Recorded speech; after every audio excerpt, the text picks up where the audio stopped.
Richard, a packed house here today for the panel discussion. How did it go for you? Oh, it was brilliant, wasn't it? I mean, we set out to get the curious here, the ones who hadn't really done it. The stats at the beginning showed we had about 80% people who hadn't really done anything. So for me, I hope we've added value to them and they can go away and do something different tomorrow than they've done today.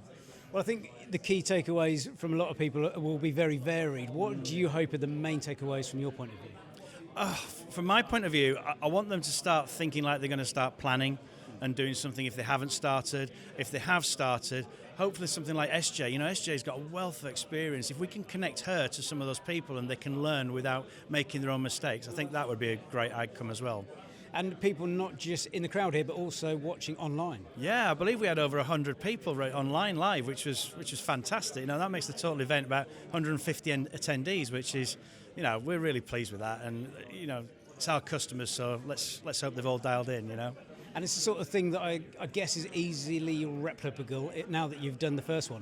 Yeah, actually, we're going a bit smaller in things. So I'm doing a number of events very similar to this in our reseller network, and I'm going to invite their customers and let's get on the ground where they are rather than expect them to come to the big shows and things like that. Because I think we can see the intimacy there got some really good questions out of the people, that maybe we don't get in the large events. That's it, and JC was tossing around the mic of glory, let's call it, where people could ask any question. Yeah, and who'd have thought we've got a world record holder for a mile-long sausage, And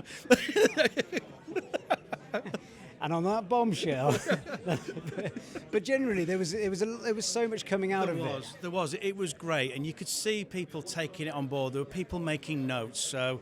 I think we've brought together perhaps businesses who wouldn't necessarily talk together as well, and hopefully they can learn from each other as well. So and some really big names in the room as well. You must be very, very, very happy with some of the attendees come today. Yeah, and again, I think we put that on the Bridgestone, sort of kudos, I guess, because again, they've owned us for 4 or 5 years now, but this is genuinely the first event where we've had Bridgestone and Webfleet customers actually in the same room. So. Bringing that together, where data and and tyres is going to make a difference to the world of EV. And even the little questions like that, how can you make your fleet run more efficiently? Make sure your tyres are pumped up. Really straightforward, but not everyone realises that. No. I mean, you lose 10% of efficiency through underinflated tyres, so it is really important. And actually, more from our perspective, it's safety as well. An underinflated tyre does not stop in the same way as a properly inflated tyre. And one of our big missions is to cut the number of road deaths and support, safer driving. That has also been static in the UK for the last 10 years. So there's a real push to sort of improve the safety of the roads as well. Do you know what? And some really good names in the audience today and on the panel. What can we look forward to for the next one? Well, the EV Cafe, so John Curtis, Sam Clark, we've been working perhaps at a distance the last couple of years. We're now working much closer, so that collaboration, so, we'll drag them in for another one. SJ, she's a fantastic fleet manager and her voice needs to be heard. She doesn't ever do this. This is her first ever panel, ever. And yet, she's felt compelled to come and do it for us and push herself. But look, the value she's provided, the insight that she gives, is fantastic.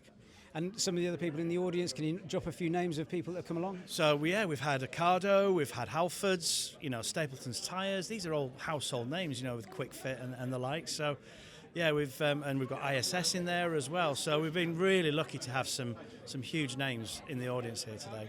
So I think final one for me, great to see people, really adopting electric vehicles. Is it the future? Can we get to net zero? Are we going to save the planet? Well, we have to, don't we? Let's face it. I've got 2 young kids. I don't want them growing up and seeing the planet getting any worse. So we have to do something. It's incumbent on us. So first of all, but yes, we can get there, and it starts with doing some. Everybody going, do you know what? I'll do my little bit. It's the incremental bits that need to start from everybody. Fantastic. Thanks, Richard. Thank you. Cheers.